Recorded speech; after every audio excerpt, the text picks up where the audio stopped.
Saya akan membagikan firman Tuhan dengan judul Keluarga Perjanjian sebagai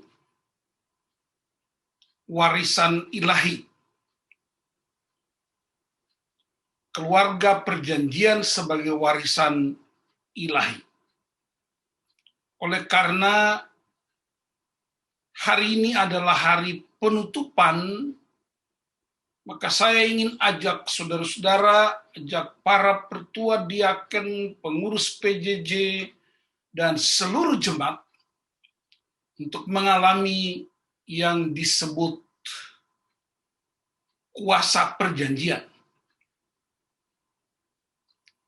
Bapak Ibu saudara-saudara, Mazmur 128 adalah ungkapan tentang berkat holistik.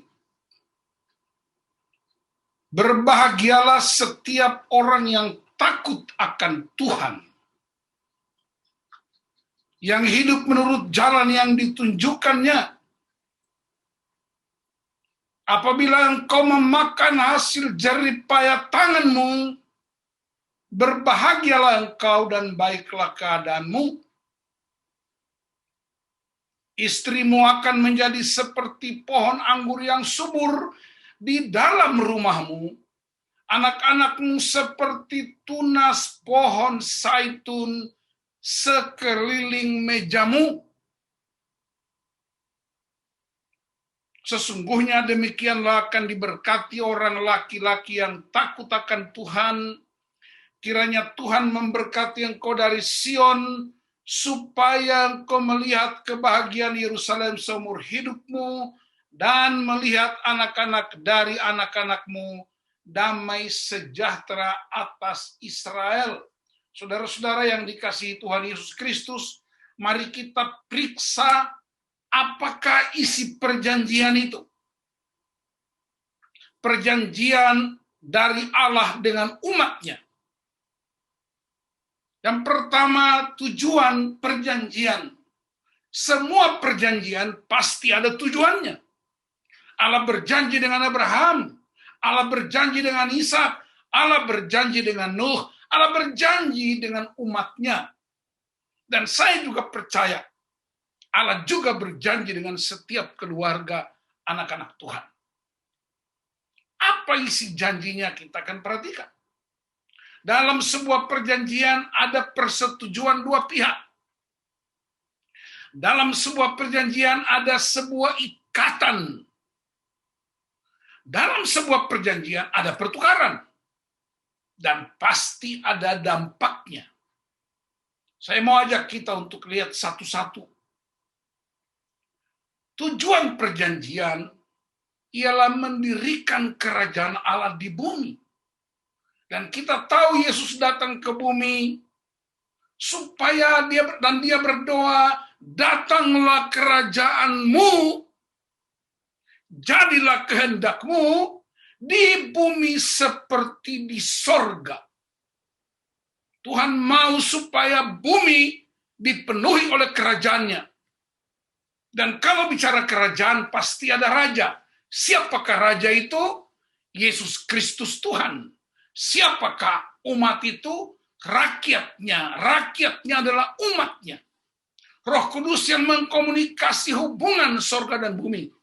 Dia mengingatkan semua pengajaran-pengajaran buat kita. Dia mengingatkan, menghibur kita, bahkan mengajarkan supaya setiap kebenaran itu tidak menjadi pengetahuan belaka, tapi menjadi sebuah kuasa. Dan isi kerajaan Allah itu ialah dunia, saudara dan saya diselamatkan. Dan cara yang digunakan Yesus ialah discipleship, pemuritan. Sehingga Yesus, gaya hidup sehari-hari, gaya hidup murid-murid, gaya hidup rasul-rasul adalah memuridkan orang lain supaya kerajaan Allah terus menguasai seluruh bumi. Apa persetujuannya, saudara-saudara? Ada bagian manusia, ada juga bagian dari Tuhan. Kita akan periksa apa bagian dari manusia. Saudara perhatikan ayat 1. Berbahagia itu bahasa Inggrisnya bless every man. Ya, dia nggak bilang bless everyone, tapi every man. Diberkatilah setiap pria yang takut akan Tuhan, yang punya spiritual awareness, yang sadar bahwa Tuhan itu berkuasa atas hidupnya 24 jam satu hari. Apakah dia ada di rumah kita? Apakah dia ada di pelayanan kita? Apakah dia ada di pekerjaan kita? Jadi kita mesti periksa bagian kita. Ada perjanjian, ada tanggung jawab. Bagian kita ialah takutlah akan Tuhan. Hidup menurut jalan yang ditunjukkannya. Jadi mari kita evaluasi diri kita. Tidak usah evaluasi orang lain. Evaluasi setiap pribadi, setiap rumah tangga dalam perjalanan 1 tahun. Semua kegiatan, apakah itu offline, terutama selama online. Bagaimana hubungan kita dengan Tuhan? Apa kesadaran kita dengan Tuhan? Bagaimana kita memperlakukan Tuhan dalam hidup kita? Siapakah yang jadi penguasa kita dalam rumah kita? Siapakah yang jadi raja atas hidup kita? Itu yang disebut takut Tuhan, spiritual awareness, punya kesadaran bahwa hidup setiap hari dikuasai oleh Tuhan. Tidak ada penguasa yang lain. Periksa hidup kita. Beberapa waktu yang lalu, GBKP Jakarta Pusat bicara tentang penolakan sinkritisme, penolakan okultisme. Mari kita periksa, apakah di akhir perjalanan tahun 2020, sudahkah kita berbalik dari semua kebiasaan buruk dan menjadikan Allah sebagai penguasa tunggal atas hidup kita? Hidup menurut jalan yang ditunjukkannya, hidup menurut firman-Nya, bukan menurut budaya kita, bukan menurut apa kata dunia, bukan menurut apa kata orang, bukan menurut apa kata orang mati, tapi hidup menurut apa kata firman Allah. Karena firman itu Allah, firman jadi manusia dan diam di antara kita. Jadi gereja mesti sungguh-sungguh. Dunia sukses karena mengadopsi kebenaran firman untuk memanage hidup mereka. Tapi gereja cenderung mengaborsi firman, memilih ayat-ayat yang menyenangkan, dan ayat-ayat yang keras dan tajam, kita cenderung mengabaikannya. Itu bagian kita. Hanya 2 bagian kita dari prinsip berkat holistik, takut Tuhan. Nanti di akhir saya akan cerita apa prinsip takut Tuhan itu. Bagian Tuhan apa, saudara-saudara? Dampak dari takut Tuhan ialah, perhatikan ayat 2. Apabila engkau memakan hasil jerih payah tanganmu, berbahagialah engkau dan baiklah keadaan. Saudara periksa baik-baik. Apabila engkau memakan hasil jerih payah tanganmu, berbahagialah engkau dan baiklah keadaanmu. Berbahagia di ayat 1 dia pakai kata bless. Sedangkan di ayat 2 dia pakai kata happy. Jadi orang yang takut Tuhan, yang sadar Tuhan ada dalam hidupnya 24 jam satu hari, yang sungguh-sungguh taat pada firman sekalipun tidak sempurna, karena hanya Yesus yang sempurna, lakukan dengan benar, Tuhan pasti menyempurnakannya. Dia tahu kelemahan-kelemahan kita, dan karena itu dia ikut terlibat di dalam seluruh perjuangan kita. Dalam kitab Ibrani berkata, dia tahu kelemahan-kelemahan kita. Tetapi dia tidak berbuat dosa. Bagian Tuhan memberkati apa? Engkau memakan hasil jerih payah tanganmu sendiri. Ada istilah di kampung saya namanya P7. pergi pagi, pulang pagi, pendapatan pas-pasan, itu namanya petunjuk. Kita nikmati hasil pekerjaan tangan sendiri. Tapi banyak hari-hari ini, mereka bekerja siang dan malam, lembur, tapi yang menikmati hasil pekerjaan tangannya, rumah sakit, dokter, apotik, bengkel, bolak-balik terus. Periksa. Semua orang kena pandemi di dunia. Tidak ada seorang pun yang tidak bisa kena. Tetapi respons kita, cara hidup kita,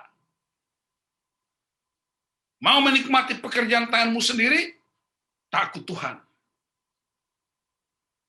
Menghormati kemuliaan Tuhan. Menghormati kekudusan Tuhan dalam hidupmu, dalam perkataanmu, maupun dalam perbuatan. Engkau menikmati pekerjaan tanganmu sendiri. Dan ayat 2 masih berkata, dan baiklah keadaanmu. Bahasa Hokiannya sehat walafiat. Haleluya. Jadi kalau kita punya problem ekonomi, semua orang mengalaminya. Tapi kalau kita punya problem kesehatan, problem sehari-hari, periksa. Jangan-jangan engkau melanggar ayat 1 ini. Karena saya percaya Tuhan tidak pernah menetapkan anak-anaknya untuk mengalami keterpurukan. Saya bertahun-tahun sudah melayani banyak orang. Bapak saya seorang hamba Tuhan. Saya bolak-balik berbagai tempat. Saya belum pernah temukan ada anak-anak Tuhan yang mati karena lapar. Tidak ada. Yang ada itu mati karena kekenyangan. Makan kebanyakan, akhirnya apa? Asam urat, kolesterol, darah tinggi, dan mati. Lalu orang bilang Tuhan yang bikin mati. Anda yang rakus, makanya cepat mati. Makanya Tuhan Yesus berdoa, berilah kami makan kami yang secukupnya. Dia nggak bilang sebanyaknya. Kalau doa Bapa kami, makanan secukupnya.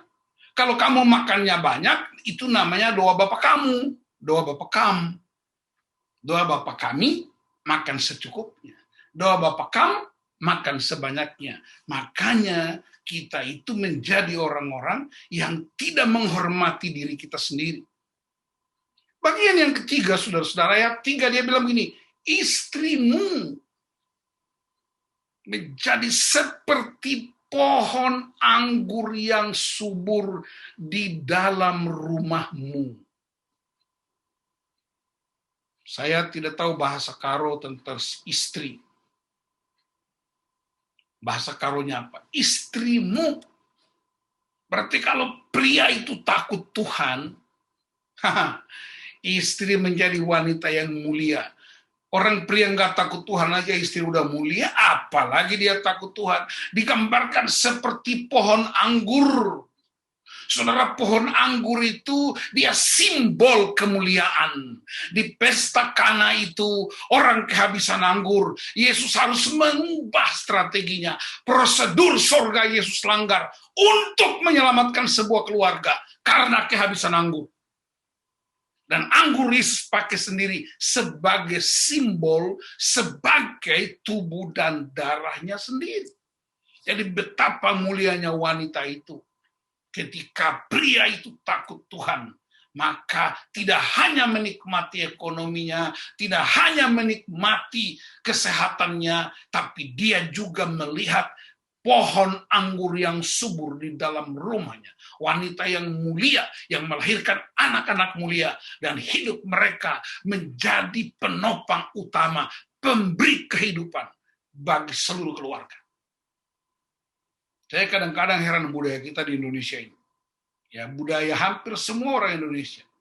Ya, budaya Batak, Karo, Ambon, Tanimbar, di Indonesia Timur, ya, yang melahirkan mamanya. Tapi anak itu famnya, marganya, bapaknya. Aneh kan?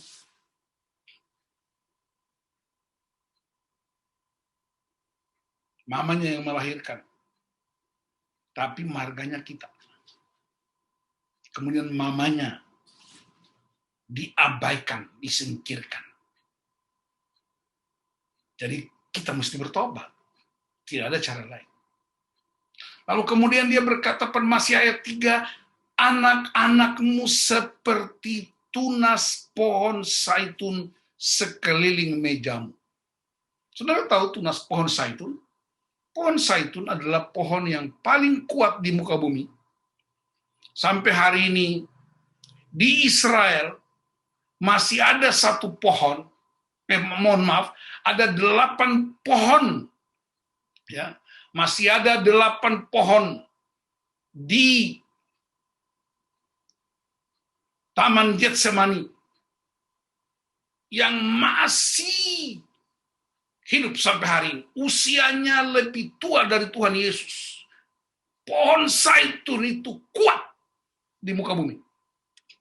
Itu metafora tentang anak-anak kalau bapaknya, orang tuanya takut akan Tuhan. Pohon zaitun itu, saudara-saudaraku, minyaknya dipakai untuk mengurapi raja-raja. Berarti anak-anak kita bukan menjadi problem sosial di kota kita, tapi mereka akan menjadi berkat buat bangsa-bangsa. Pohon zaitun juga, saudara-saudaraku, masih ingat peristiwa Nuh? Selama 40 hari, air bah itu berlangsung 150 hari. Tetapi Nuh 40 hari. Ada orang tanya saya, Pak Pendeta, air bah Nuh cuma 40 hari, kenapa air bah 150 hari? Oh iya, karena Bahtera dibangun di atas Gunung Sinabung. Jadi airnya naik dari bawah ke atas. Hari ke 130, kurang kalau dihitung 150 kurang 40, hari ke 110 baru Bahtera itu mengapung.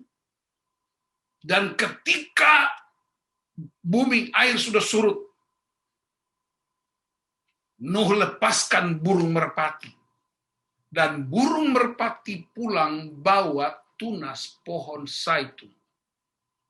Segala makhluk di luar Bahtera tewas, kecuali pohon zaitun.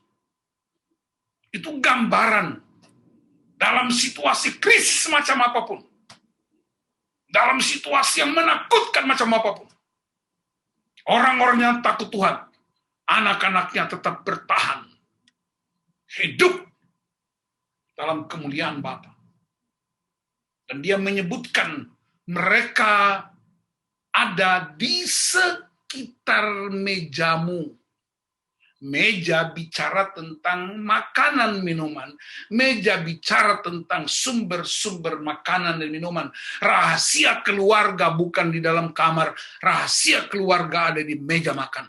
Dan anak-anak kita akan duduk di sekitar berkat-berkat yang disediakan. Karena orang tuanya takut akan Tuhan. Periksa ibadah-ibadah kita. Periksa PJJ kita. Apakah kita di-drive oleh karena keluarga? Apakah kita di-drive oleh program-program gereja? Apakah kita di-drive oleh COVID-19? Atau kita di-drive oleh Allah yang hidup? Saya ikuti semua kebaktian sektor 1, 2, 3, 4, 5, 6 di YouTube. Dan kehadiran jemaat tidak mencapai 30%. Periksa offline-nya. Apa itu PJJ? Apa itu persekutuan firman Allah? Apakah itu kebutuhan hidup kita? Apa artinya ibadah itu? Menjadi evaluasi perjalanan iman kita. Perhatikan ayat 4 bagian Tuhan untuk memberkati kita apa? Sesungguhnya akan diberkati orang laki-laki yang takut akan Tuhan. Bahasa Ibrani takut Tuhan, Tuhan di situ adalah El Gibor.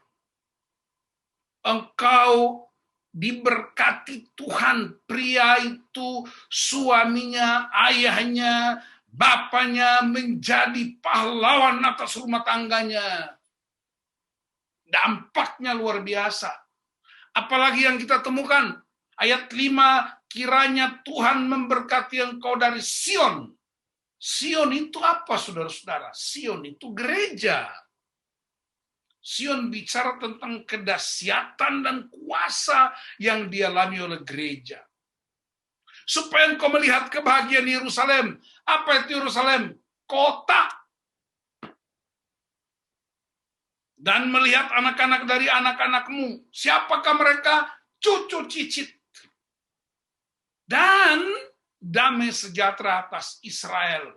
Apa itu Israel? Bangsa. Jadi kalau bikin urut-urutannya, Israel itu bangsa, Yerusalem itu kota, Sion itu gereja, pria itu pahlawan atas rumah tangganya, istri dan anak-anak adalah anggota keluarga, ekonominya diberkati, kesehatan diberkati.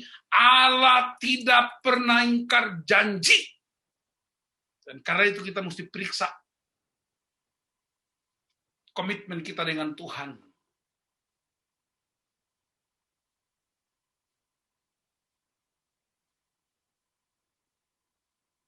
Dalam sebuah ikatan ada meterai, saudara-saudara. Meterainya bukan meterai 6.000.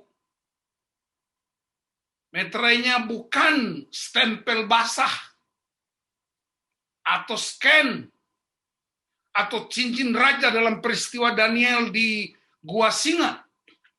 Tapi meterainya adalah tubuh dan darah Yesus sendiri. Kalau saudara baca dalam kitab Kejadian pasal 3 ayat 21, di sana dikatakan ketika manusia jatuh ke dalam dosa, ketika Adam dan Hawa jatuh ke dalam dosa, Allah tidak mempermalukan mereka, tetapi Allah menyembelih seekor hewan, kemudian mengambil kulitnya dan menutupi tubuh mereka. Para penafsir Alkitab sama-sama sepakat. Hewan yang dimaksudkan adalah seekor domba. Sejak pertama kali manusia jatuh dalam dosa, Allah sudah berurusan dengan manusia. Allah mengambil seekor domba, menyembelihnya. Allah tidak mungkin sobek kulitnya, pasti domba itu disembelih. Darahnya tertumpah. Dan itulah nubuatan bahwa manusia yang jatuh dalam dosa, termasuk Anda dan saya, ditebus oleh anak domba Allah di atas kayu salib. Bukankah itu sesuatu yang dahsyat? Allah bukan hanya berurusan ketika kita ada sekarang. Sejak Taman Eden, Allah sudah berurusan dengan dosa karena dosa itu menyingkirkan manusia dari kasih karunia Allah. Dosa itu menghambat kemuliaan Allah. Dosa itu membuat manusia jauh dari Allah. Dan karena itu Allah bertindak untuk menyelamatkan. Tidak membuat manusia dipermalukan. Tapi manusia modern suka saling mempermalukan. Saya ingin cerita bahwa ternyata di dalam perjanjian ada juga yang disebut pertukaran. Jadi perjanjian itu ada tujuannya, perjanjian itu ada tanggung jawab dari pihak masing-masing, perjanjian itu ada meterainya, perjanjian itu juga ada pertukaran. Saudara tahu sendiri bagaimana pertukaran dalam sebuah perjanjian, apakah itu bisnis, apakah itu kegiatan, apapun yang namanya perjanjian, pasti ada pertukaran. David Livingstone adalah seorang misionaris terkenal dari Inggris yang hidup di tahun 1800-an. Dia diutus oleh lembaga misionari dari Inggris untuk mengunjungi Afrika Tengah. Dan saudara-saudara, apa yang terjadi di sana? Dia bukan seorang pendeta. Dia seorang psikolog. Dan dia diutus untuk memenangkan suku kanibal di Afrika Tengah. Kita tahu suku kanibal itu makan daging manusia. Bagaimana caranya supaya suku ini bisa dimenangkan? Tuhan izinkan satu peristiwa yang luar biasa. David Livingstone punya satu penyakit khusus. Dan penyakit itu obatnya hanya susu dari domba putih. Dan karena itu sepanjang perjalanan David mengarungi sungai-sungai, masuk ke hutan-hutan di Afrika, dia selalu bawa domba putih. Karena kalau penyakitnya kambuh, dia peras itu susu domba putih, dan kemudian dia minum dan sembuh. Kita tidak bisa menganalisisnya, tapi itu cara Allah untuk memastikan dunia ini diselamatkan. Ketika David dengan timnya sampai di wilayah orang suku Kanibal, David tertangkap. Dan saya hakul yakin Tuhan bekerja. Malam itu David dimasukkan ke dalam sebuah penjara dari kayu. Kepala suku Kanibal tidak bisa melakukan apa-apa. Dia melihat rakyatnya sedang tarian fudu. Karena ada makanan yang enak. Kulit putih pula. Tetapi di tangan David ada tali yang mengikat seekor domba putih. Lalu apa yang terjadi, saudara-saudara? Kepala suku Kanibal ini bernegosiasi dengan David Livingstone. Dia bilang, Master Livingstone, saya tidak akan membunuh Anda. Saya tertarik dengan domba putih itu.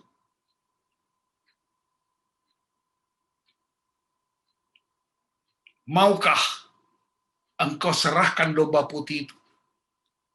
David Livingstone berkata, Anda mengambil domba putih atau mengambil saya sama saja. Karena kalau saya sakit, obatnya susu domba putih. Di tangan raja ada sebuah tongkat raja. Jadi tongkat raja ini kalau diangkat maka seluruh rakyat akan berdiri. Kalau dia turunkan maka seluruh rakyat akan duduk. Inilah simbol kekuasaan kepala suku Kanibal. Lalu David mendapatkan hikmat dari Tuhan. Dia berkata kepada kepala suku Kanibal, baik, kalau Anda ingin ambil domba putih ini, saya ingin kita lakukan pertukaran. Tetapi caranya, orang-orang suku di Afrika kalau bertengkar, kalau berkelahi, itu cara mendamaikan mereka itu mengambil darah. Darah kepala sukunya dan darah kepala suku yang lain sama-sama diambil, kemudian dipotong tangannya, digores tangannya, keluar darah, kemudian dikasih masuk ke sebuah wadah, lalu dua-duanya minum sebagai tanda perdamaian. Itu gaya hidup orang-orang di zaman itu. Lalu David Livingstone berkata, saya mau tapi kita tukar. Dan seperti kebiasaan suku-suku itu, David maju ke depan, membawa domba putihnya, kemudian raja naik ke atas panggung kepala sukunya, lalu mereka tangan kedua-duanya disilang, kemudian petugas mereka mengambil pisau, memotong sedikit tangan David, memotong sedikit tangan kepala suku, darah mereka mengalir ke dalam sebuah wadah. Darah David dan darah kepala suku tercampur di sebuah wadah. Kemudian mereka berdua berjanji, semua yang kau miliki, aku berhak memintanya. Dan sebaliknya. Lalu mereka berdua minum darah mereka di depan rakyat suku Kanibal. Saudara, ini bukan dongeng, ini kisah nyata peristiwa pemulihan Injil masuk di Afrika Tengah. Dan ketika mereka selesai minum,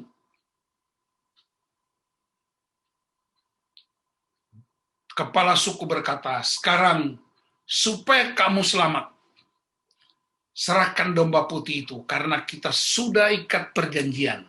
Kita sudah sepakat bikin pertukaran. Dan David menyerahkan domba putih. Ketika dia menyerahkan domba putih, saudara tahu apa yang terjadi?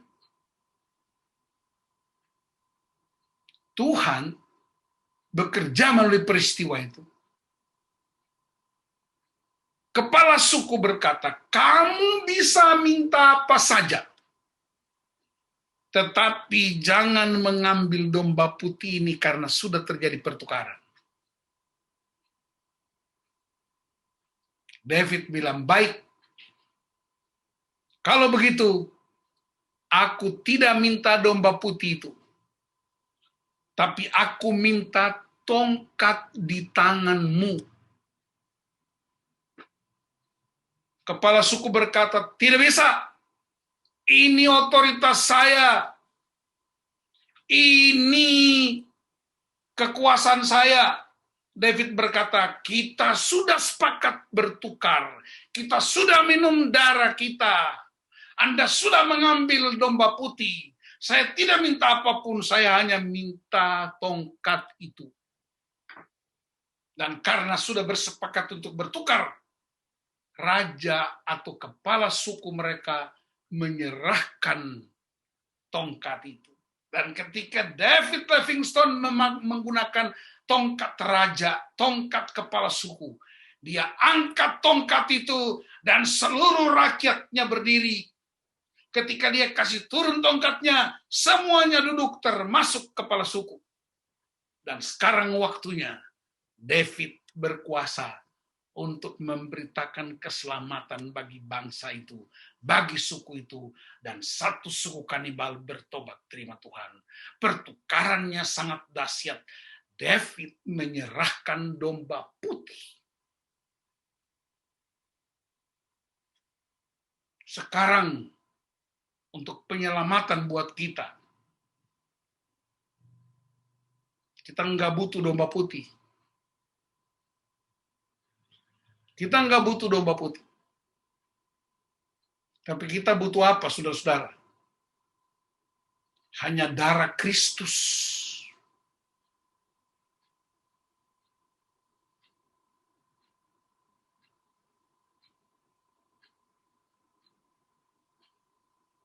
Apa yang mesti kita wariskan?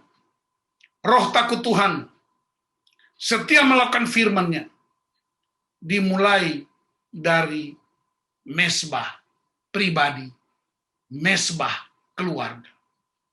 Saya mau beritahu bapak-bapak, mari kita periksa hidup kita. Domba putih macam apakah yang masih Anda simpan sampai hari ini?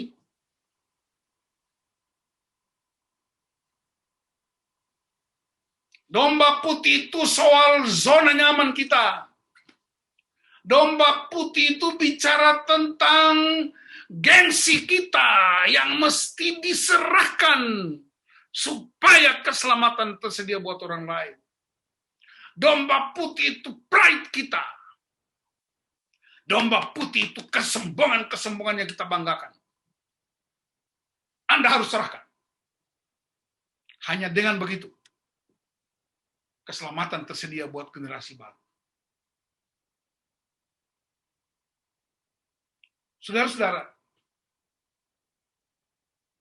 pertukaran yang sempurna sudah terjadi di atas kayu salib.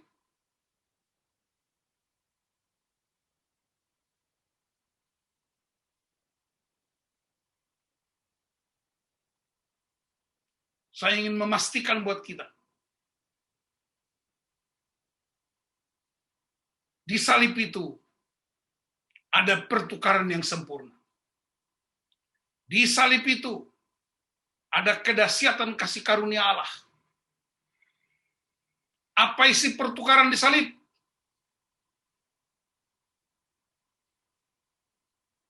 Yesus dihukum supaya saya diampuni. Yesus disakiti supaya saya disembuhkan. Yesus tanggung rasa malu saya supaya saya terima kemuliaannya. Yesus ditolak supaya saya diterima oleh Bapa. Yesus menjadi suatu kutuk supaya saya menerima berkat. Yesus menjalani kematian supaya saya menerima kehidupan. Dampaknya pribadi, dampaknya keluarga, dampaknya gereja, dampaknya kota, dampaknya bangsa, dan generasi demi generasi. Saya ingin mengajak kita untuk mengakhiri perenungan kita dengan melakukan sebuah tantangan. Periksa hidupmu. Domba putih macam apa yang masih Anda pertahankan? Gengsi macam apakah yang masih Anda pegang teguh? Di lain pihak Anda bicara tentang Tuhan. Anda melayani Tuhan, Anda diurapi Tuhan. Para pendeta, serahkan domba putih itu. Para pertua emeritus, diaken emeritus, serahkan domba putih itu. Para pertua diaken, serahkan domba putih itu. Kita bicara tentang Tuhan yang mengampuni, Tuhan yang menyelamatkan, tapi kita masih simpan domba putih kita. Saya mengenal beberapa majelis, saya tahu nama mereka. Hanya tahu nama. Tapi izinkan saya dengan hormat menyebut nama siapa saja yang bisa keluar di mulut saya. Yang saya hormati, Ibu Pendeta Jenny dan Ibu Pendeta Joyce. Dan saya sebagai pendeta Nusliur. Domba putih macam apa yang kau simpan? Tapi engkau beritakan Kristus yang mengampuni. Engkau beritakan Kristus yang tersalib. Pak Penatua Emeritus Pandia, Nabari Pandia, apa domba putih itu yang dipertahankan? Bapak Penatua Emeritus, Bapak Eka Ketaren, domba putih macam apa yang masih dipertahankan? Bapak Agung Barus, periksa domba putihnya. Bapak Pertua Maha, apa domba putih itu? Bapak Harun, apa domba putih itu? Diaken Veronica, apa domba putih itu? Kalau Anda tidak serahkan, berhentilah beritakan Kristus yang mengampuni. Berhentilah memberitakan Kristus yang menyelamatkan. Mari kita serahkan domba putih kita. Persembahkan supaya orang lain diselamatkan. Gengsimu, pride-mu, kebanggaan-kebanggaanmu harus dipersembahkan. Saya punya pengharapan dan berdoa. Habis penutupan ibadah PJJ, seorang pendeta menelpon majelisnya. Saya minta maaf. Thank you untuk teguran-tegurannya. Tolong aku untuk maju lagi. Saya punya mimpi seorang ketua majelis. Malam ini dia menelpon seorang pertua, seorang diaken, seorang anggota jemaat. Saya punya pengharapan malam ini. Seorang penatua emeritus Indra Bukit menelpon seseorang dan berkata, ampuni saya. Saya mau bikin beres. Saya membayangkan seorang diaken Emi Sebayang menelpon seorang PJJ. Itulah pertukaran. Itulah Kristus yang Anda sembah, Anda layani. Dan itu yang menjadi kebanggaan-kebanggaan kita di mana-mana. Jadi evaluasinya bukan berapa kali ibadah PJJ. Evaluasinya bukan berapa orang yang hadir. Tapi apakah kita bersedia untuk melakukan pertukaran yang sempurna hanya supaya generasi baru hidup di dalam kemuliaan kerajaan Bapa? Tundukkan kepala, kita mau datang sama Tuhan. Secara jujur masing-masing orang memeriksa hatinya. Mungkinkah selama ini Anda dalam 1 tahun ini melukai hati orang lain? Mungkinkah selama ini Anda mendendam dengan seseorang? Dan Anda masih menjaga pride itu, menjaga gengsi itu, menjaga domba putih itu. Kalau domba putih itu tidak diserahkan, maka keselamatan tidak tersedia. Kalau anak domba Allah tidak diserahkan di salib itu, maka keselamatan pun tidak akan tersedia. Dan hari ini, kita anak-anak Tuhan, ambil keputusan untuk menyerahkannya. Saya mulai malam ini, jika dalam pelayanan dan percakapan kita, dalam relasi-relasi pelayanan bersama, baik di Zoom maupun di offline, mungkin di antara saudara yang pernah luka karena perkataan saya bersedia menerima telepon Anda, karena saya tidak tahu orang itu luka. Kalau Anda merasa luka karena saya bersedia menerima telepon Anda. Dan kita bikin beres sebelum kita mengakhiri tahun 2020. Itulah hakikat komunitas. Itulah hakikat gereja. Itulah hakikat percaya kepada Kristus. Tidak sekedar mendengar sebuah pengetahuan Alkitab. Ambil keputusan malam ini. Jangan lewatkan peristiwa ini. Kita keluarga perjanjian. Allah ikat perjanjian dengan kita. Bagian kita hanya 2. Bagian Tuhan begitu banyak. Tapi dia tuntut pertukaran. Afrika dimenangkan buat Tuhan. Karena domba putih David Livingstone dilepaskan. Saya melepaskan domba putih itu. Supaya keluarga saya, banyak orang diselamatkan buat Tuhan. Tundukkan kepala, kita datang sama Tuhan.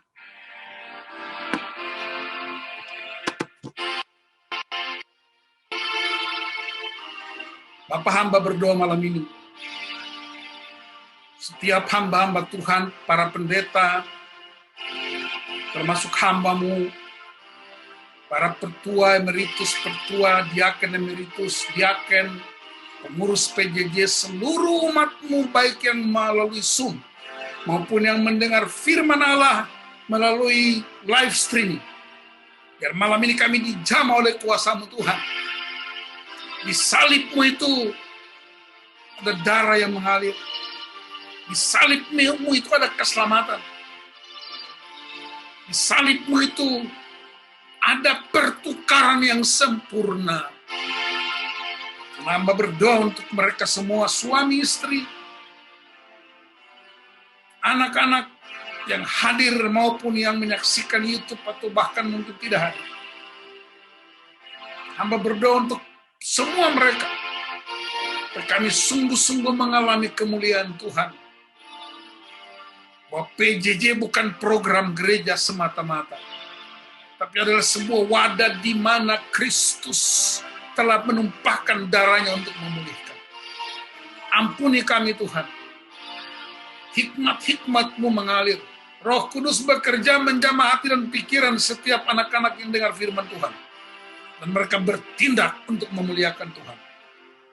Jika di antara kami ada yang saling menyakiti, ada yang saling mendendam, ada yang saling menyimpan amarah, Tuhan, biarlah persekutuan malam ini mengakhiri seluruh kesombongan kami, mengakhiri seluruh kepahitan kami, mengakhiri seluruh dendam kami. Karena malam ini kami memutuskan untuk melakukan pertukaran supaya keluarga kami, anak-anak kami, cucu-cucu kami, generasi demi generasi mengalami kemuliaan Tuhan. Di dalam nama Tuhan Yesus Kristus, hamba percaya firman Tuhan dalam Yesaya 55 ayat 11. Firman-Mu tidak pernah kembali dengan sia-sia. Dia akan mengerjakan apa yang Tuhan suruhkan.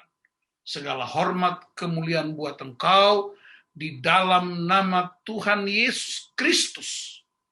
Kami berdoa dan mengucap syukur untuk firman Allah. Haleluya. Amin.